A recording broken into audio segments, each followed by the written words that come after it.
And is is anybody looking for open forum? I don't think so. Anyway, Not today. so we should go into the applications directly. And do you have a lineup, Jesse, or is I, it I still do. We have the 4-H horse arena first. okay? Let's let's go with that.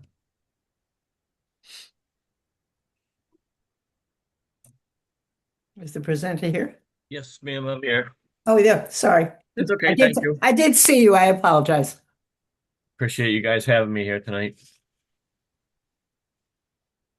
So tell me how you would like me to proceed. Would you like me to do an overview? Do you just have questions?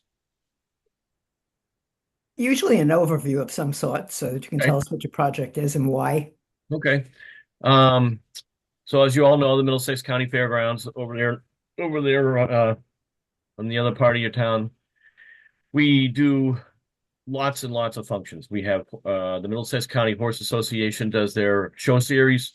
We also host our 3-day fair in August, as well as numerous other events whenever we rent our grounds out. And plus the general public, it's quite the dog walking spot nowadays as well. The hillside that overlooks our arena is slowly working its way into our arena, and we need to stabilize it. Right now, there's currently old telephone poles that are laying there that are unsafe. They don't give good access for anybody with any kind of mobility issues.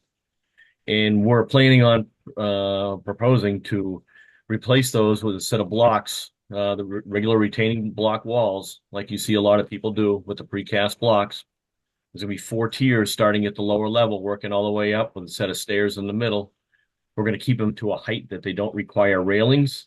So that's just an added extra expense and an extra maintenance item. The very top of it, we're going to do it with stone dust inside of the for a padding, so it will be compliant for people to put their chairs on, and for anybody who needs to roll in there with a wheelchair or any other kind of mobility issues. So it's level and hard. The other tiers we're going to do with grass, so that people can set up with blankets and stuff like that for either picnics or viewing events that are going on. The maintenance will be carried out by Middlesex County 4-H fair kids. All the different Stony Brook Saddle Club, which is in Westford, Littleton Hackensack, and there's 3 or 4 more others that use the fairgrounds consistently. They'll be doing a lot of the maintenance and stuff. They'd help with the mowing on our work nights on Monday nights. If anybody ever want to come over there on a Monday night, you could see us over there working. The fair board directors, myself, as well as all the kids from the different clubs. They all do their work night chores all through the summer leading up to the fair. So they'll be taking care of the maintenance of this thing when it's all said and done. Our timeline is to do this, start having blocks delivered right after the Middlesex County Fair, which is the little third weekend in August. So once that's complete and our parking lot is empty, we would start bringing blocks in. Frank Massarelli, he's a local contractor. He does lots of these block walls. So he's been assisting us with drawing up a design and our estimations for our materials. William Lamar Concrete Products, they used to be located in Chelmsford. They're now located in Greenville, New Hampshire. They make the precast blocks that we're going to be using, and they're also going to donate some of our blocks on there as well to reduce our cost. Any of the other miscellaneous work is going to be done by like myself and other members of the 4-H Middlesex County Board. We have some small equipment over there, so we'll be doing a lot of the prep work and disposal work of the old telephone poles. Another expense we don't have to worry about. I myself am very familiar with running CPA projects. I'm the former DPW director over in the town of Groton. So I've run a few of these projects before in the past, so I know how the reimbursement schedules and stuff like that go. So I'm a little bit familiar with the process. It should be a fairly straightforward project. It should only take about a month for us to complete once we get in there and start digging.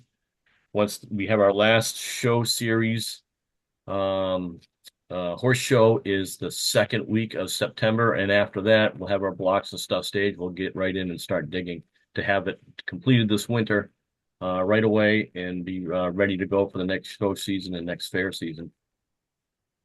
And in a nutshell, that's where we are. Yeah. What was the Okay. cost of it? Tom, what was The the cost cost of it? it costs us $150,000. I gave you pretty much a breakdown in the Okay. proposal. I just didn't have it in front of me. I did read it. Okay. Okay. Thank you. Yep. Are there any questions on this? Yeah, Tom, I'm just curious why, and maybe Mike will say why this wasn't brought to our Parks and Rec for endorsement. And Mike, was it considered or anything like that? Um, your Parks and Rep department really have never approached us to use the facility. The only town entity that uses it regularly is the Neshoba will come over for whenever they do their Alice drills and stuff like that and stage over there and use that for a gathering point. But we would be open to having people like that, have the groups over there to do stuff. Because like I said, we're open to the public all the time, except during fair week when we're doing our prep and our shows. But the Littleton Rec and them have never, we did not approach them. And honestly, since we've never interacted with them before, we've never gone there. And just how much, I guess, like money wise, do you have any idea what that donation of blocks financially is? Oh, from Lamar Concrete, I do not. Yeah, I do not. He said he was going to donate some blocks as well. I don't have that number off the top of my head. okay. Just, I mean, when you're presenting the town, it might be nice to have a number so that people know this isn't Agreed. all Okay. on Westford. Yep.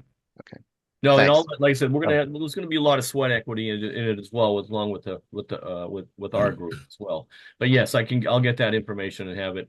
Also going to have I'll have a better schematic design by Dillis and Roy. One of their workers is actually their child is in 4-H, so he's over there all the time, and they're going to help us out with a good picture of it for the if we get to the point for presenting at town meeting. Okay. thank you. Any other questions? Thank you. Thank Okay. you, sir. Thank you. Jesse, is it affordable housing next? Yep. Joan is here. Yeah, I'm here. Thank you, and good evening, everyone. Thank you for allowing me to speak with you tonight. Um, the Affordable Housing Trust has two requests in.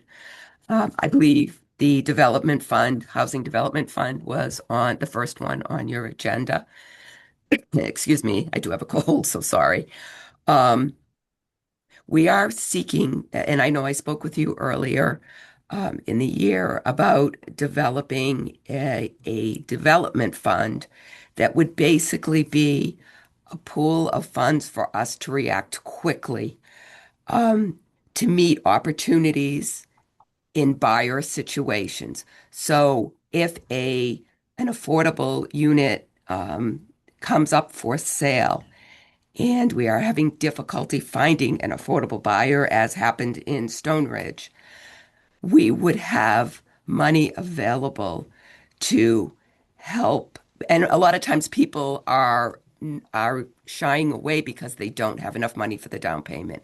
So we would like to have this fund available to help people with down payments so that they are able to buy an affordable unit.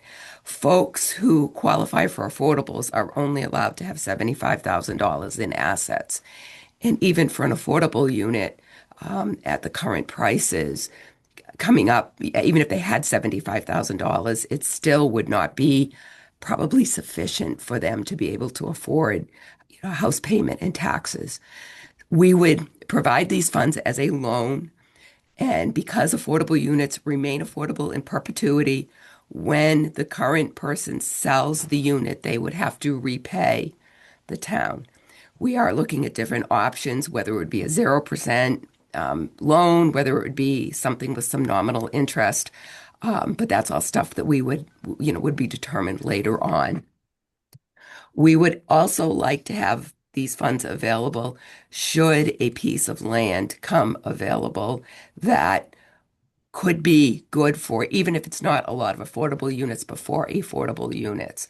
The Affordable Housing Trust would like to be able to help a developer buy that land or purchase the land itself and then work with a developer to develop affordable housing. We would also like to, excuse me, provide and also have the money to provide assistance for affordable projects that otherwise would not have the ability to complete an affordable project. So they may have financing, they may have, their pro forma, but they may be short some money, which we have in the past supported things like the Helena Crocker House, Balsam Circle, we supported that. So we would like to have a good amount of money available so that we can do all of these things. The other thing that is coming about that will be as a result of the MICMOD is there is a proposal for for sale affordable townhouse style, I'm sorry, garden style condominiums on the east side of Route 110 in Tech Park East. As those develop, what we would like to be able to do is do one of two things. Help, again, folks who can't come up with a down payment as a loan and or possibly be able to get lower levels of affordability. So if we can get a lower level of affordability, maybe a 50% as opposed to an 80 to 100% AMI unit, we could help folks who are desperately in need of housing. So that's kind of it in a nutshell. What we are trying to do is maintain and grow a subsidized housing inventory. We, have started to see that it is difficult for folks in a purchase situation. Several other local towns do have down payment assistance. Lowell has a huge program to help people, whether they're first time buyers, whether they're repeat buyers after a 3-year waiting period. But they have had a very successful and very big program. There are also other smaller towns that do have similar programs. So, are there any other questions? Yes, how much are you seeking? A total of 400,000. Okay. Any other questions? I guess I certainly appreciate what we're doing here. The only concern I have, and it's the same one I have with some of the when we're buying land, is us not knowing what that is and not spending money on something that is potential but not actual. And that always concerns me, that there's money set aside, but we don't know what you're purchasing. And that's something, as a CPC, we typically would know what that is. And we typically would, approve either a piece of land or, obviously with the farmhouse on Boston Road, we knew that location. So that's just a concern of mine that I just wanted to raise with everybody. And I'm also assuming this has all been or will be vetted by our legal group because it's a little different than I think things that we historically have looked at. The reason we are asking for this big sum is timing.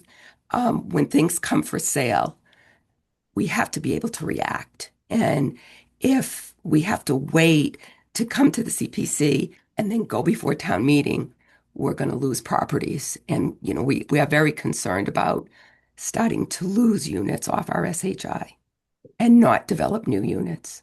So that is why we're asking for a sum of money. I certainly would say that if we are looking at a piece of land, we would certainly, if it's an existing affordable unit, it is an existing affordable unit. But if we're looking at a piece of property or something like that, I'm sure we would be willing to come back to the CPC and say, hey, this is the piece of property we're looking at, FYI, so that if you did have a huge objection, you would have an opportunity to say so. And I apologize. Did you say would this have to go before town meeting or no? Everything Yes. does. Yeah. No, I meant if you found a piece of land.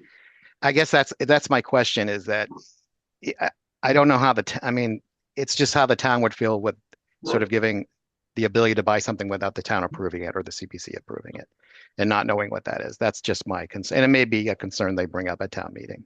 Have we ever done that before, Joan? We have not done it before. Do you know other communities that have done it? I do not know of other communities that have done it. I know that some communities have looked at buying existing property, affordable housing trust buying existing property. The problem with that is for us to manage an affordable unit. We don't have the capability to manage an affordable unit. So that is why we would work with a developer, find if Yeah, they're, I understand. Yeah, I understand that, but Bob's got a really good point. If you would had to sell that at town meeting, if you knew, say, Acton had done that or Concord had done that, you would have something that had worked somewhere else that you're looking to emulate, as opposed to being the one trying it for the first time. Mhm. There's a big difference with that kind of sale to the audience. I certainly will be sure before town meeting to check out and find out who else has done It, this. it would be useful to know it, yeah, right up Absolutely. front. Absolutely. Yeah, and the suggestion is maybe what you're really looking for is the ability to put down a deposit, and you can work out in a P&S that it's not entirely refundable, should it not go forward, which you can take out of the money you have in order to get to the next availability of a town meeting. Because there's twice a year, and if it's a really good opportunity, we can always call a special town meeting.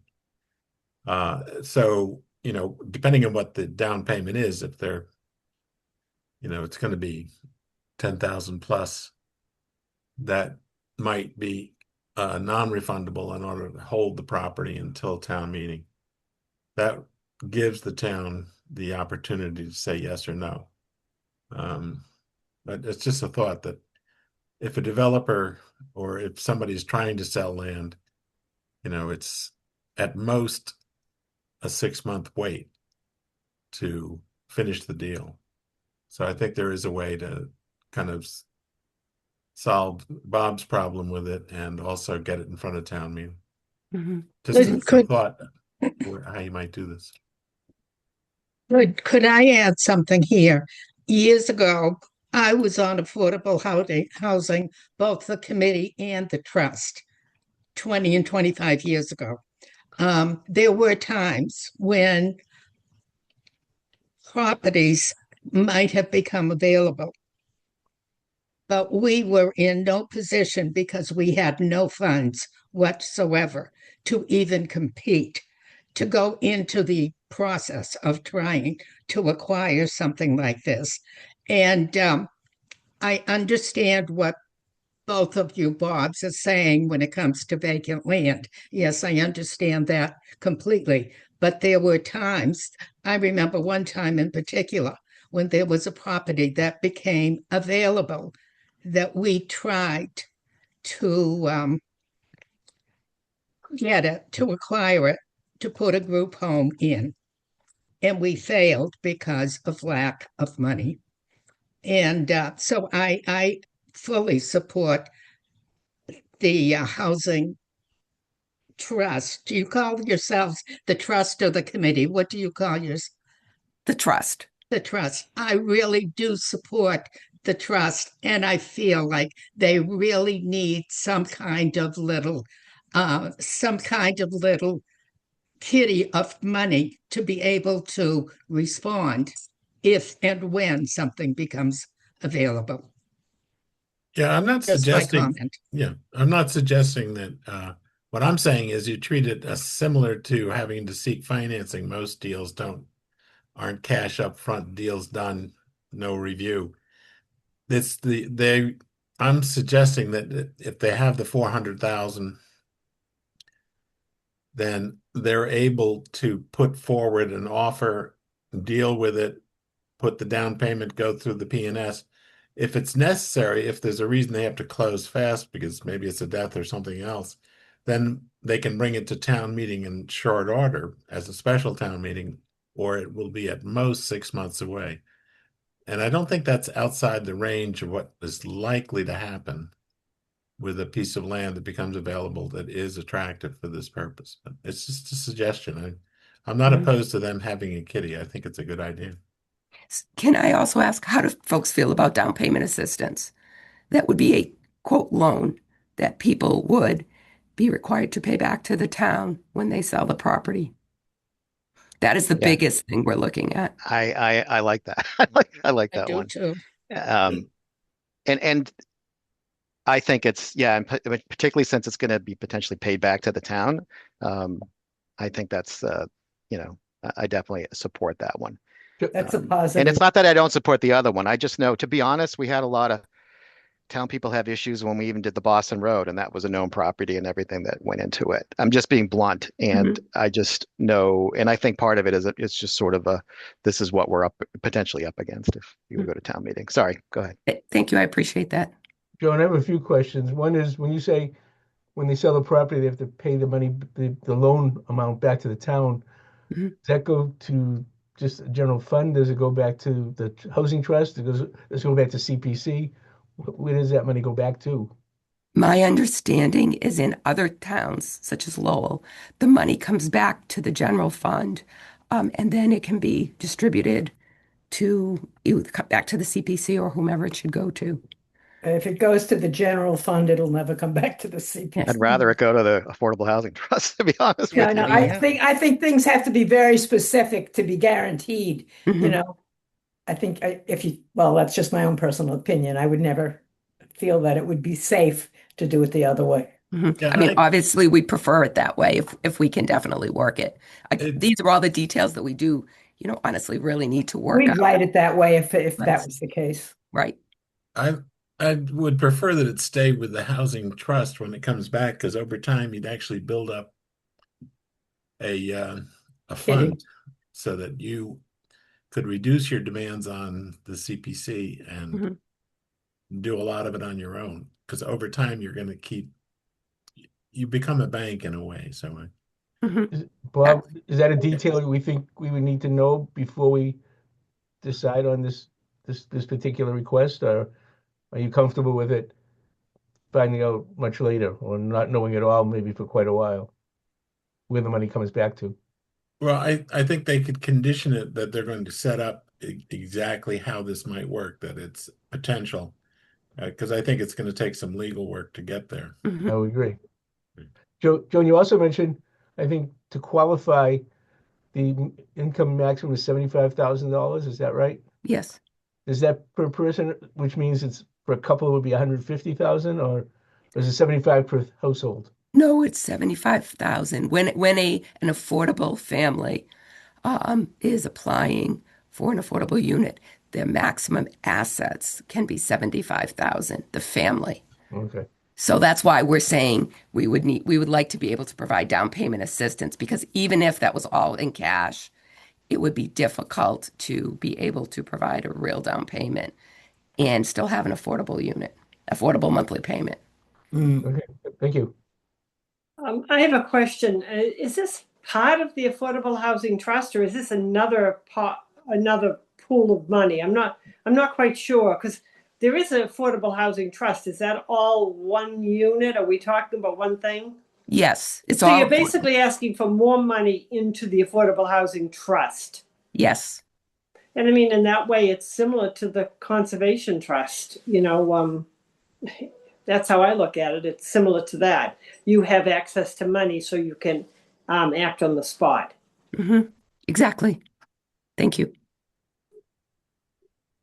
Any other questions? Okay. Thank you.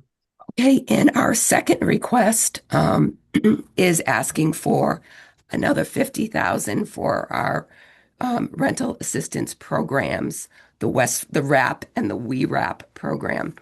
These programs have been highly successful in the past several years, and we currently, at our current rate, will run out of money in the rental assistance program at the end, Westford RAP at the end of the calendar year. We have increased assistance to 8 families, potential. It is being managed by oh goodness, the Council on Aging helps us along with Westford Housing Authority. And up to this year, they've only been able to handle 5 families to manage this. They currently have agreed to go up to 8. And what this does is it provides rental assistance over a 3-year period for families, allowing them to recover from whether it's a job loss, to get back on their feet, whether it's, still related to COVID, still related to, severe inflation. But we have been, again, highly successful in keeping families in their properties in Westford and avoid evictions. The other program, the Westford Rental Assistance Program, specifically helps families who now have rent in arrears and are facing eviction. We have helped several families to provide some back rent because they show that they are able to going forward, make their rent and continue to live. But they have this arrears hanging over their heads for whatever reason. Again, job loss. It initially started during COVID because so many folks during COVID, especially at lower incomes, were out of work because service-related organizations, a lot of them were pretty much shut down. So it did start then, and again, it's been highly successful. We have helped many families, over time, and have kept people, specifically in the last couple months. One person was actually at the final stages of eviction in court, and we were able to keep her in her unit. So it's huge, and has been, I think, a big plus for Westford residents. We're asking for an additional 50,000. Last year we asked for 50, and we've pretty much used all of that. So we're asking for another 50 this year. All right. Questions on this? Mhm. No. Is, is that it, Jim? Or are you? That's it. Thank you. Thank you, Okay, Joan. thank you. Feel Thank better. you. Thank you. Yeah. Okay, Jesse, what is it? Historical records? Is that... Yep, historical records and the housing production plan, both Jeff. Okay. All right, is it okay if I start with the housing production plan? Sure. Okay, so thank you all very much. We appreciate your consideration. Our request is for $15,000 of CPA monies to update Westford's housing production plan. These plans create community-specific roadmap for developing more diverse and affordable housing options. So once approved, a housing production plan is valid for 5 years. And having an approved housing production plan makes us more competitive for a lot of different types of grant applications. Without an approved housing production plan, we are vulnerable to 40B projects, even if our subsidized housing inventory is greater than 10%. And we always have the opportunity, even if our SHI is above 10%, to still allow affordable housing projects, 40B projects, if it basically gives the town leverage to allow the projects they like and want to see and deny those that they don't feel are a good fit for the town. So this request for $15,000 would be leveraged as a local match to $30,000 of technical assistance from NIMCOG, our regional planning agency. And this would allow us to complete this $45,000 project. So I'm happy to try to answer any questions you folks might have. It's pretty clear. Jeff, I have one. What is the DLTA that's giving you the 30,000? Yeah, so that's District Local Technical Assistance. So every year, the state provides monies to and through our regional planning agencies to perform certain types of work. This is a type of work that is fairly standard every year. Sometimes the state has different priorities. So sometimes the technical assistance that they can provide changes depending on the state's goals, but housing has always been one of their goals. And so they seemingly have always been able to help us with updating our housing production plans. Thank you. Yep. Okay. Also, the current plan, is that expiring this year? Or is that the current 5-year plan? It expires, I believe, updating this plan will take approximately 12 months. We should be able to complete it just in time before our plan lapses. So we're on track if we receive these monies to work with NIMCOG to complete our update before it expires. Not a lot of breathing room, but we should be able to make it. Thank you. Thank you. Okay, do you want to go on to the Sure. what's the second part? It's the records preservation project. Yeah. So this request is for $100,000 of CPA monies, and it's for the continuation of a records preservation project that was previously funded with CPA monies. So this project has been ongoing for approximately 15 years, and it's a partnership between the town clerk's office and the land use management department. So this project seeks to preserve and or repair historical documents over the next 3 years, including Westford's copy of the Declaration of Independence. So this project also improves accessibility to public documents, as well as it makes some of our files and projects more complete. So, and unless we receive additional funding, this project will stop before July of 2026. So I'm happy to try to answer any questions you may have. Ready? It's pretty clear. Yeah, do these records get displayed in the museum, or is there any kind of access the public gets to these? So that's a tricky question because I believe for certain documents, the last thing they may want to do from a preservation standpoint is to have them open, exposed to sunlight and, all those things. So the answer might depend on the specific document. I do know that there has been some requests to see if, say, our copy of the Declaration of Independence could be available for a limited time period, perhaps during our 300th celebration. So I think it's case by case basis, and I would have to defer to the town clerk about the specific documents, because some of them it's very climate sensitive, but some of it is just repairing some physical damage to the document. So, and it varies. And we did provide some limited information about the different sort of pricing costs depending on the type of work available. I don't know if that helps. Okay, I can tell you a story about that. A great place for saving historical documents. Long ago, I was working on a project, and you'll see how high level my participation was in creating a new registry of deeds for the Plymouth County.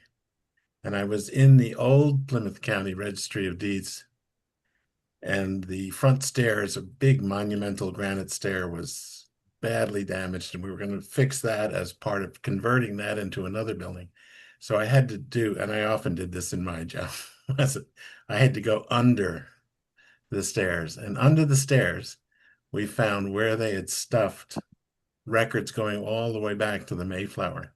Oh, wow. In the deeds. So original deeds, original documents.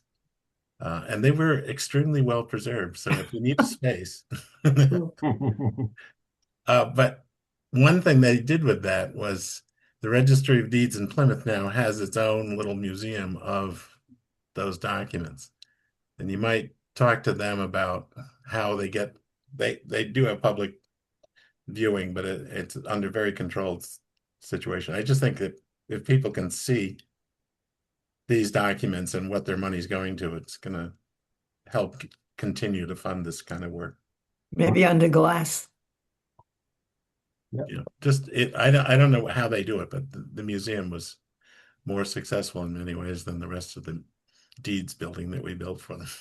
Jeff, maybe that's a field trip you could take a quick peek at. I will take that under proper advisement. Thank you. Okay, any further questions? All right, I think we will go on, and thank you. Thank you very much. Thank you. Presentation, Jeff. So we're on to old business. Approving the 127 meeting minutes.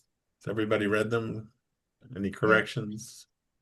Well, I have a couple of very minor corrections. One for each of the 2 minutes. The January 27th one, hold on 1 second. The very last page, page 3 of 3. It's about halfway down the First Parish Church United section. It said Furman asked if both phases need to begin at the same, and then it says or could. I think the word time belongs in there.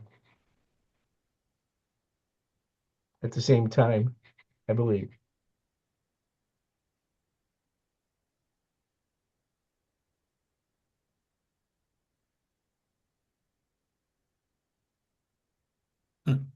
Okay. You got that, Jesse? I was hoping Jeremy was taking that. Did you grab that, Jeremy? Yeah, I'll make that revision. Okay. You see what I'm talking about, Jeremy? Yep. Yeah, looks Okay. like that's missing, so I'll add that in. Okay, thank you. So is there a motion to approve these minutes So as amended? moved. Is there a second? Second?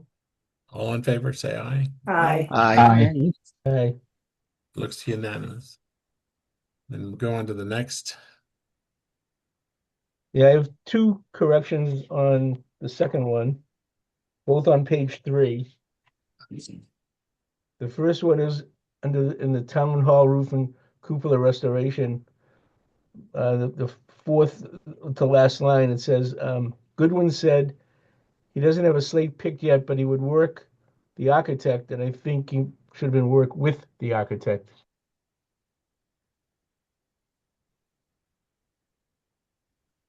Yep, I I'll don't make think- that word version as well. Okay. Okay. And the second change I saw is in the next section, the Western Museum accessibility upgrades.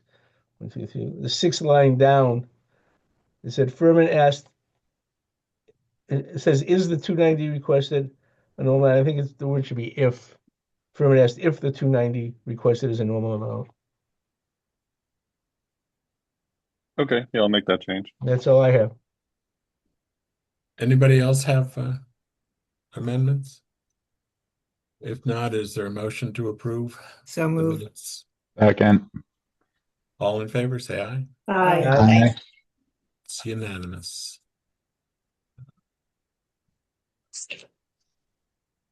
Now, if I can find my way back to the agenda.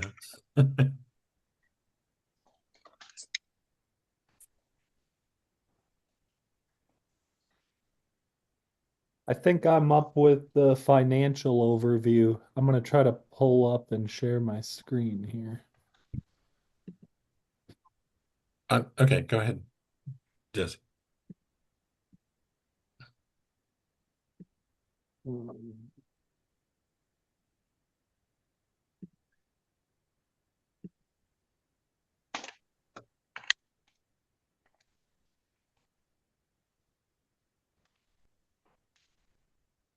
Can you see that? No. I'll try to make it a Yeah. little bigger here. Where is it? Should have popped up on your screen, right? Can you see that or not? No, I don't. I have nothing. No. I just have the original screen. Share. There we There you go. go. All right. Now we good. have it. Let's see here. I'm going to try to see if I A can. little bigger Yeah, I was trying to. because I can't read it. Unfortunately, the toolbar's in the way. Oh, there we go. I just got to give it a second and minimize it. Give me 1 second here. The toolbar's in the way where I need to be able to maximize it, and I can't do it, unfortunately. I cannot read this, unfortunately. I'm gonna try. I'm trying to get it Yeah, bigger. that's okay. I'm sorry. I should stop talking. I can see the plus sign up here, Jesse, up Every time I try to make it bigger, it right there. You're Yeah. almost there. Yeah. There you go. there. Oh, that's better. All right, that's about as big as I can make it and still be But I able can to read see that. everything, so. You All can right, so- also make it bigger with your own like fingers. Like you can scroll in Spread it. if yeah, Yeah. any of us can. we ready to go? Yep. Yes. Yeah. All right. So basically, I'll just kind of talk high level here, but we started the year with 4,961,000 in the undesignated fund, and the historic and open space had residual amounts. Community housing had 242,000. So that in total was 5.2 million. This next section basically just shows current year closeouts. There were 3 that are worth noting. We had 111,000 for the town farm project. That project, my understanding, is imminent to kick off this spring. but because it hadn't started yet, we won't have the debt payment. As we scroll down a little bit further, you'll see the exact same amount budgeted this year, but because we won't have that debt payment this year, we can close that out. And then Kyle Fox had contacted me a week or two ago. He had some funds remaining. I believe we had given him 300 or 350,000 for his phase one of Jack Walsh, the construction, and the 42,500 he had secured through capital funds. So he wanted to turn that back to the CPC. And then the design funding, I don't remember the initial amount, but there was $2,234 that could be closed out. So that increased the undesignated to 5.1 million. The next section is pretty much our administration. So we have it's essentially Jeremy and my salary, and then our dues, any legal expenses, things like that.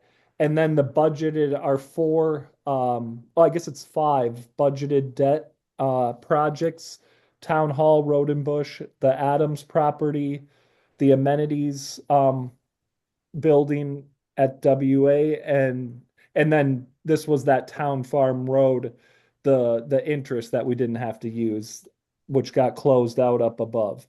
So we take all that out, we're down to $4 million. And then we have to do our 10% allocations. This year it was a little interesting because the 10% allocations are based on the prior year total revenue number. So we roughly had 3,650,000 of revenue. So because we have no affordable housing debt projects, we're required to contribute the full 10%. The interesting part was with the open space. Normally, the 10% would have once again been the 365,000, but because we have debt service on the Adams property up above the 205,000 and the 103,000, we basically take the 365,000, subtract the principal and interest, and the 57,000 is what's left that we're required to That's contribute. nice. Yeah, so yeah, that did, essentially save us almost 300,000 of, and just to note, that's why we don't have it's I don't, oh, I guess there is a spot. There's no funding in there, but the historic resources, the reason why we don't have to contribute the 10% is because the Road and Bush and the Town Hall debt more than exceed the total of those two more than exceed the 10% requirement. Then so after the 10%, that put us at 3.6 million of undesignated. And you can see the other ones, still stayed somewhat residual amounts. What were these? The historic and open space. But the affordable housing obviously increases with the 10% to 607,000. So then the yellow, this bright yellow, is basically all the proposed applications. So this is just, we do this every year just to show a hypothetical look. If every project were to be funded, what was asked, this is how everything would shake out. So to kind of note, the undesignated, we have just under 3.5 million of undesignated projects. We would have 55,000 that we can use for our open space. So we essentially use that 10% up. There's like $2,000 left over. And then for affordable housing, we have 465,000 that would qualify, and that would leave 142,000. So I guess long story short, if every project were to be funded, it would leave 107,000 in our undesignated fund. I looked back to 2020, so the last 5 or 6 years, and that would leave the lowest amount available. The good news, at least, is the final section here. We always bank the current year revenue that we're in. So we're in FY26. So far through the year, we've collected 2.7 million. We have roughly probably about another $1 million we expect to collect. So because we always bank that revenue and don't touch it with the current year applications, it sets us up with with funding for the next year. And that ensures that we can cover our debt service. We have applications and everything like that. I haven't put the projected, but basically you could say 2.8 million plus roughly another $1 million, so 3.8 million. And then is what we would go into the year with. Just to compare that, we had 5.1 million to start this year. So we would be about 1.3 million less than this year.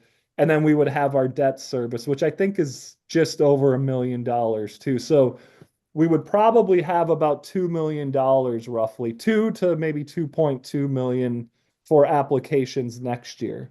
And that's assuming if every project was funded once again, which, obviously will be at your discretion. So So we're in a good place, actually. I think that's it. Yes. Does Jesse, anybody have any questions on the I have a financial question. sheet? I Yeah. have a Go question, ahead. Jesse. The Affordable Housing Trust, if you go back up, Yep. so the amount that we're required to give them, is that the 400 coming? Are you applying that 400, what they're asking for now, towards that? So so how that kind of works, so our 10% allocations are an accounting mechanism. The 10% in and of itself stay in the CPA fund. They get Okay. reserved in fund balance. It kind of, it's an accounting mechanism. But Okay. we reserve them until we have those projects. Once we actually allocate that 400,000 or the 50,000 or any of these projects, the 465,000, that would reduce our affordable housing CPA balance and transfer that full amount to the trust. The only thing to remember when we transfer to the affordable housing and the conservation trust, there's no getting that money back, I guess. So kind of, what happened was it last year when that parcel wasn't or Yep. had fallen through with the conservation, that money stays in the trust.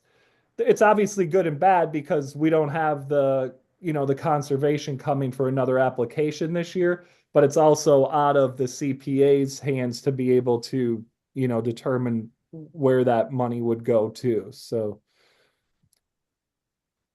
Okay. So does that answer hypothetically, your I'm just saying question that or? that money would be what we're expected to give. I'm just sort of in my head, I'm saying So expected to give them every it, year. it's it depends on how you look at it. We're not expected to give, anything to the affordable housing trust or the conservation trust.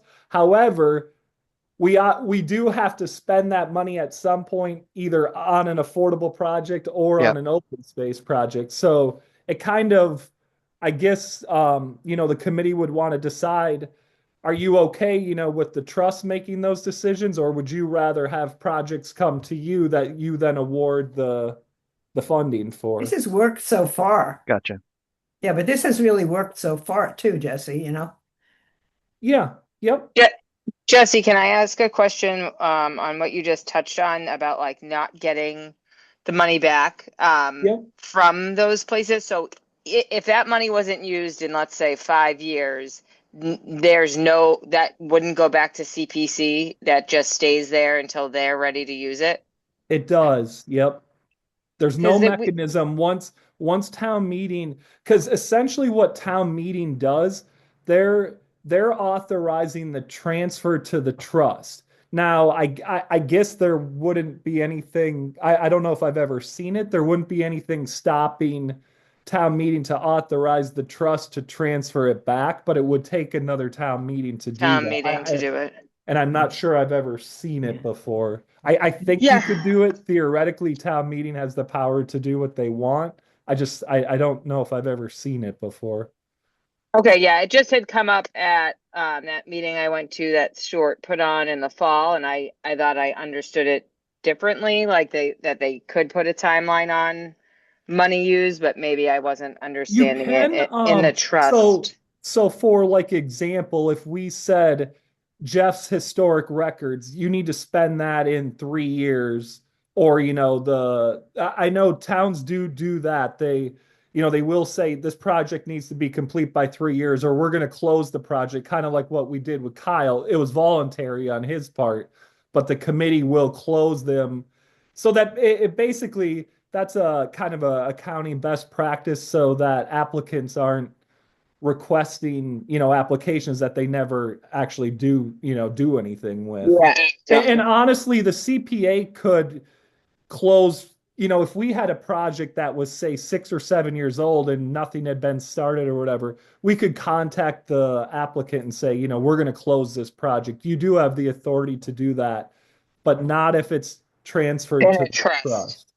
Okay. And so I guess that's just something good to keep in mind because I feel like we talked a lot about the housing trust, but I feel like we gave a lot of money last year to conservation and then they didn't use it. So I think it just might be good for us to keep in mind in the future.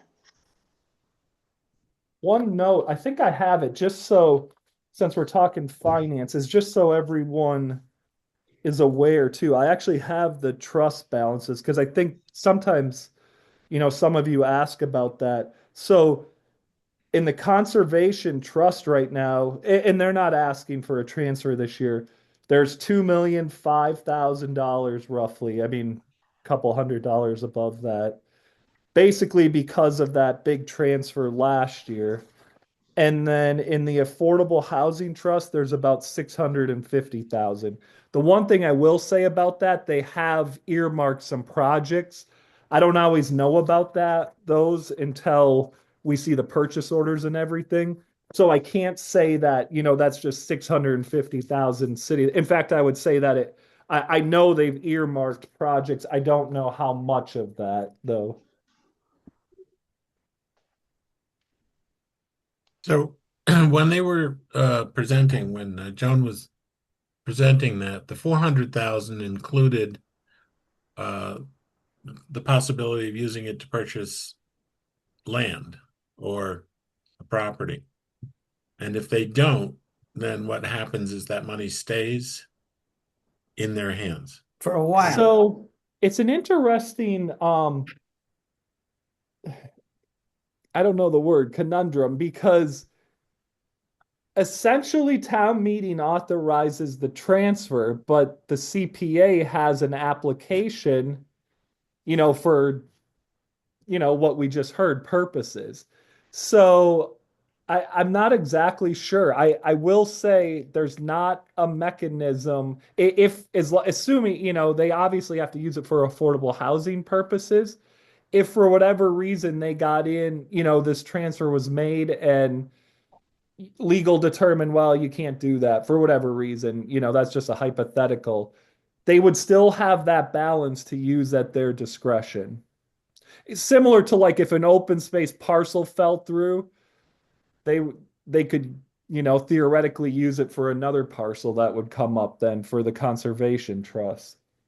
Yeah. So Okay. can I add that so the number Jesse provided does not account for the fact that we currently have 127,000, almost $128,000 earmarked into RAP and WeRAP that is being spent this calendar year because again we previously got the money and then as Westford Housing Authority pays out the money, they come back and invoice the town. So that's $128,000 of it. And another 50,000 is also earmarked to work with NEMCOG on the housing production plan to complete the detailed housing needs assessment. By bundling them, we felt that we would get more bang for our buck. So the balance There's a doesn't account. possibility, I think too, Joan, that isn't some of it earmarked, well, for a potential MBTA project too, isn't it? So That is part of our hope to be able, yes, part of the money was earmarked for MBTA, and those projects, are now just starting to come to planning board. And as I said, the Gutierrez project, where we know that there will be purchase units. That is part of the reason we're asking for even more money. So I hope that helps. Yeah, no, in my mind, that we have reasonable control over the total funding, because in the next year we can, unless I'm wrong, Jesse, we can say, okay, we've satisfied the 10%. So really, we have a control, Right. and it gives them the flexibility of being able to act more quickly. I think that's exactly right, Bob. I think, yeah, couldn't have said it better myself. And I think, the other thing is, I think, ultimately the CPC needs to decide, do they, are they fine with, funding these trusts, knowing that, there's a committee dedicated to affordable housing or open space that, hopefully knows better than, the community preservation. So, and like Bob said, if, you can always, say, show me what you spent it on the next time. That's the one thing, which is why the Conservation Trust didn't come back this year too. So there are Can I, mechanisms in Yeah. place. can I actually ask a question to Joan? I'm sorry, guys. Just I'm Yeah, go confused ahead. on something.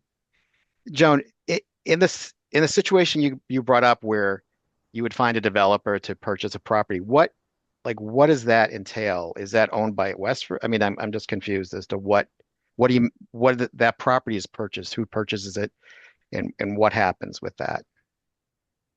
Honestly, it would really depend on the situation.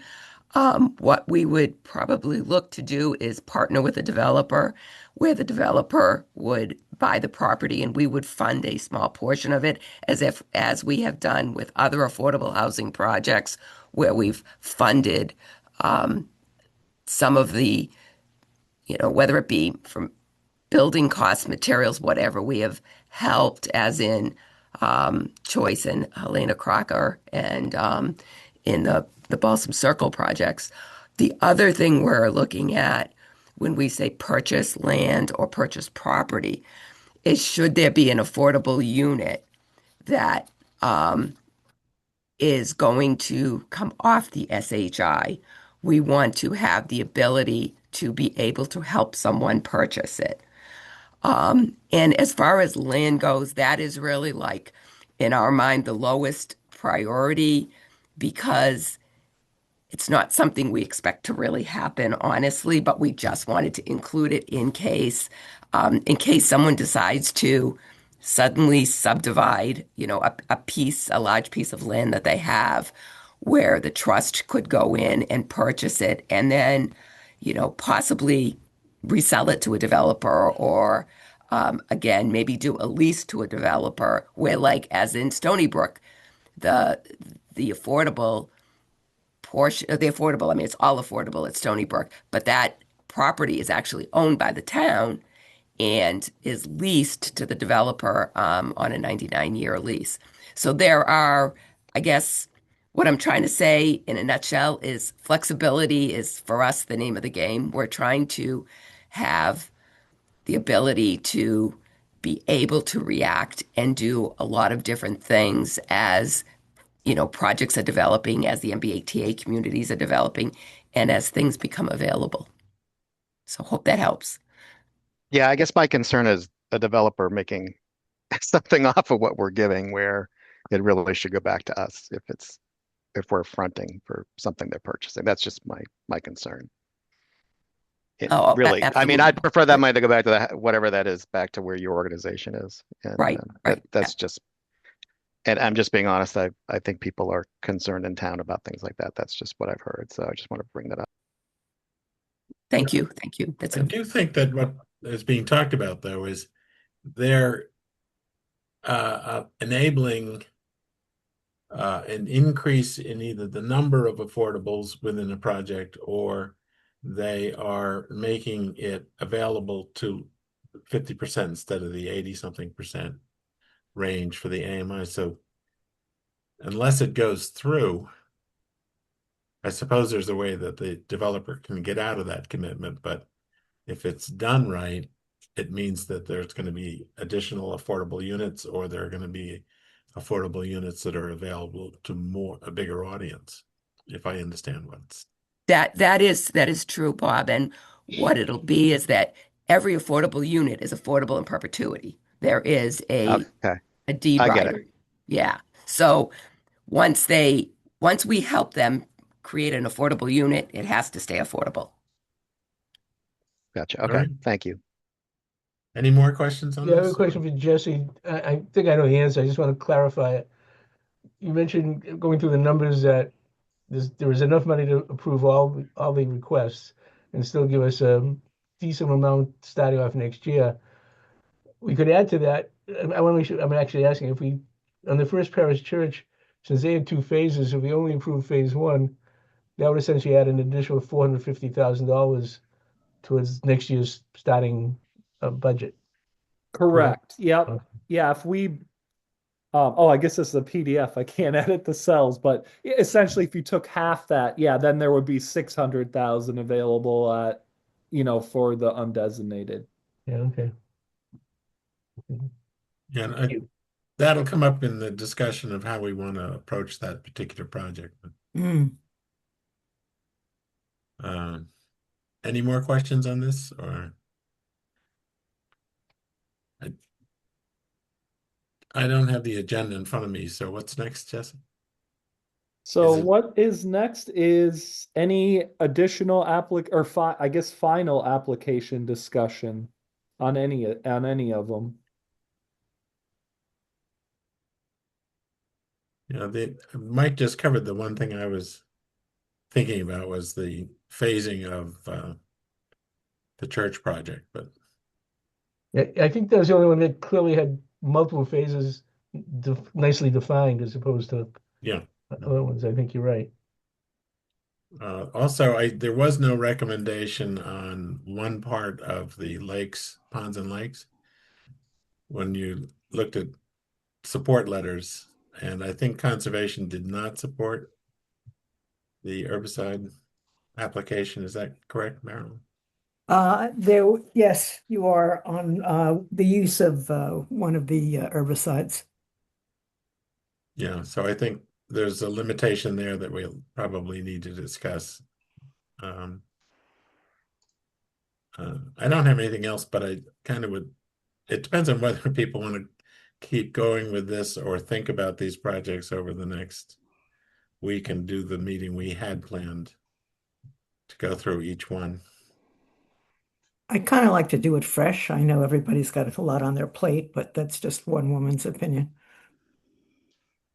I guess, is there any low-hanging fruit requests that would not take a lot of discussion, or is that not a fair question to ask, I guess?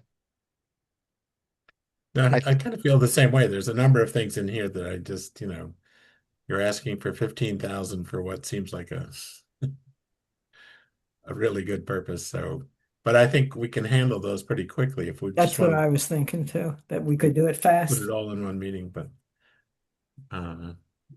we can see who wants to go on and who wants to go to the next meeting and discuss them then.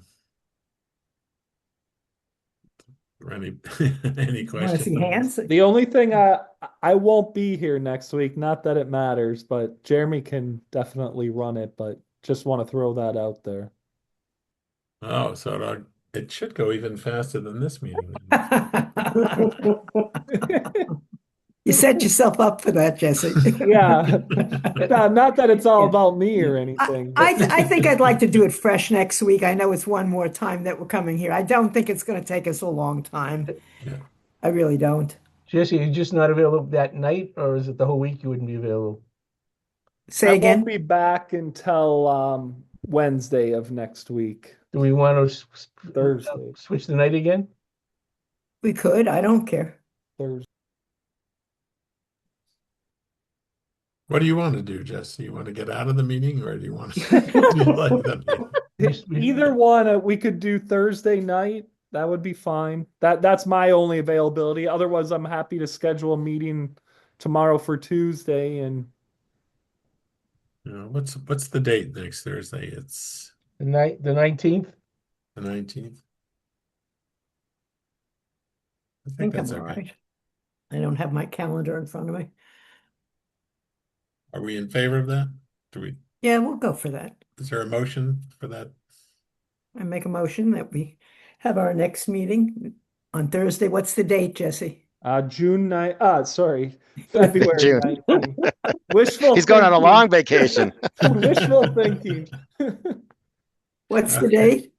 February 19th. All right, I make a motion that Yes. we have our final meeting on February 19th when we take votes on the applications. Is there a second? I'll second it. All in favor? Aye. Aye. Aye. All right. So is there a meeting to adjourn? A motion to adjourn? So moved. Second. Second. All in favor? Aye. Aye. Thank you. Jeremy, that is not a statement about you. Oh, no worries.